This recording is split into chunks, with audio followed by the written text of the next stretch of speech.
Today we're going to read Kenny and the Dragon, Chapter 7, Imminent Extermination.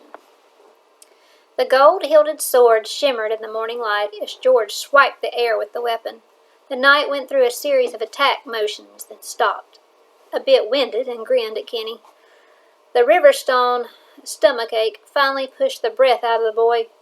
Dizzy and lightheaded, he dropped his mug on the chessboard, drowning the pieces in a fizzy brown deluge. In a blink, George dropped the sword and caught Kenny as the lad was about to topple backwards off his stool. "Little squire," he cried as he helped Kenny up, "are you okay?"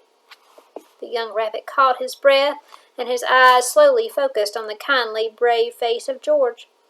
This codger was certainly not at all what he expected.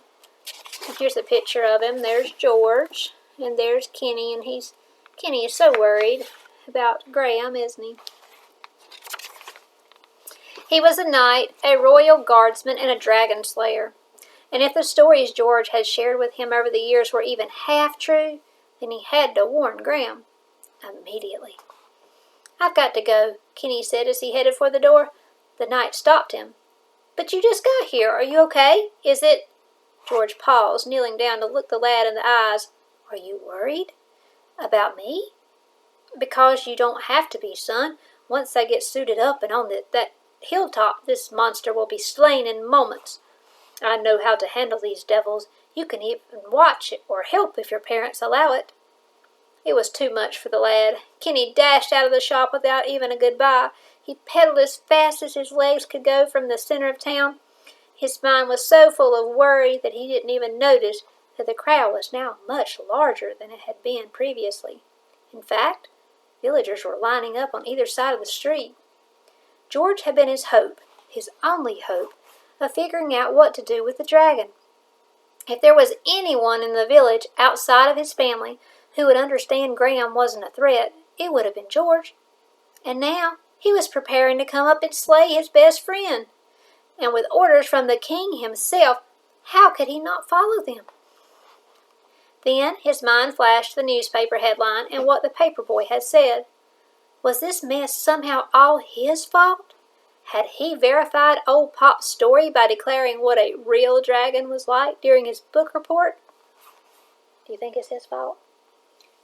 It's his fault that he taught his class. He shouldn't have said that, should he? Yeah.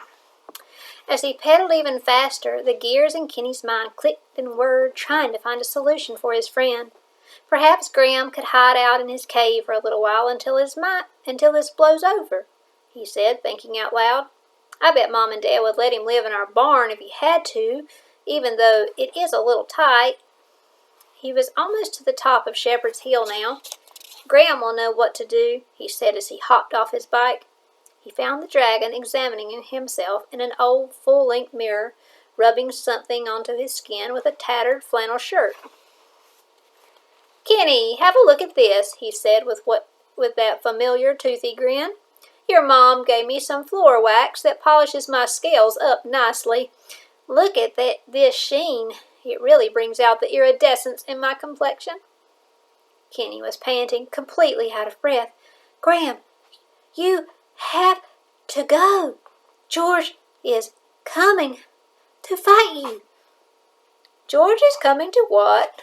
Why, what's this upset? What's he upset with me for? I didn't damage one single page of his books. Okay, well, I did scorch the cover of that silly bestiary a little, but it totally had me in stitches. Honestly, I don't know where some writers get their crazy ideas from. A camel leopard, of all the—" "Graham," Kenny interrupted, "he's a knight, a dragon slayer who works for the king." The drake hissed, looked at the young rabbit for a second, then resumed polishing his scales, though in a much more frenetic fashion. "I thought he was your friend. I thought we had a lot in common, a fellow book lover, a fellow connoisseur of the finer things in life. Not some courtly bane sent for my imminent extermination." He threw the rag down on the ground, walked towards his cave entrance, and began tidying. Here's the picture of Graham. He's looking at when he was checking out his scales and Looks like he's hissing a little smoke out of his nostrils. He's not like that, Kenny squeaked as he followed the dragon. Kindly old George had been his friend for as long as he could remember. He's a good guy. He taught me how to play chess, and he introduced me to all these good books that we've been reading. The dragon kept his back turned to the lad. Kenny's heart started beating faster and faster. What are we going to do? He asked. I am not going to do anything, the dragon replied in an icy tone. As I told you before, that was the sport of all my brethren, not me. That's why I'm still here today, and they're all gone. Slain by knights like your good friend George. You tell him there will be no battle between us, no bloody Roman holiday. I won't have it. He has orders from the king himself, Kenny pleaded, and the whole town is gathering together for this. King Schming. Graham turned to face the boy. His eyes were glowing, and wisps of smoke were rising out of his nostrils. What does he know? When was the last time he sat down and talked to a dragon? Instead, the cadgers send some carkling varlet up here to do the dirty deed, without even a hello. How are you today? Mind if I cut your throat? Graham calmed down, picked up his rag, and began polishing himself again. Now, if George wants to come up here for some ginger beer and a good game of chess, well then, I'd be quite happy to see him, and let his shady past stay where it belongs. But no weapons or pointy things that he can stick, hurl, or jab me with. Kenny slumped his shoulders and looked down. I'm afraid it's not going to happen that way. Little bantling, said Graham with a sigh as he stopped admiring himself in the mirror. He bent low enough to look Kenny right in the eyes. Don't worry, I just know you will think of something to make this right. Come on now, you're the well-read smart one, remember?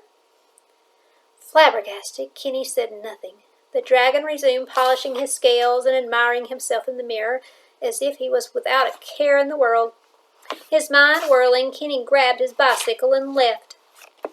Normally, the arduous ride up Shepherd's Hill meant a fast-paced, exciting ride down, but the boy simply walked his bike back toward home.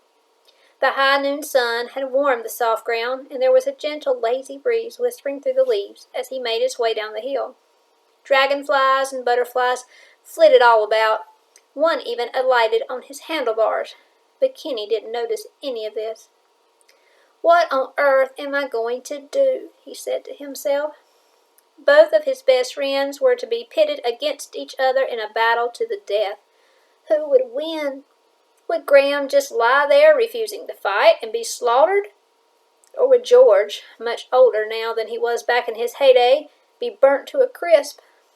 The river-stone feeling had taken over his entire body, and he swallowed hard to hold back the river itself that swelled up in his eyes. Parking his bike on the porch, he was startled by his father bursting out of the front door. Okay, what do you think is going to happen? Do you think they're going to fight? No. You think Kenny can do anything to stop it? Mm-hmm. Kit, hurry, boy, you're just in time, his dad exclaimed. His mother strolled out of the house behind him, tying a kerchief around her head. What's going on? Where are we going? Kenny replied. For a moment, his parents' excitement distracted him from the heavy responsibility he was feeling.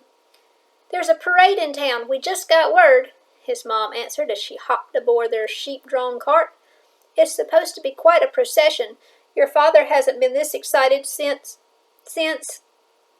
You made that apple crumble pie for my birthday? Now come on, son, his dad said, slapping the spot right next to him on the driver's bench. I'll even let you drive. You don't understand, Kenny said. Why do you think they're even having a parade? Both his parents blinked and looked at each other. Another celebration of the annual Corn Cob Festival?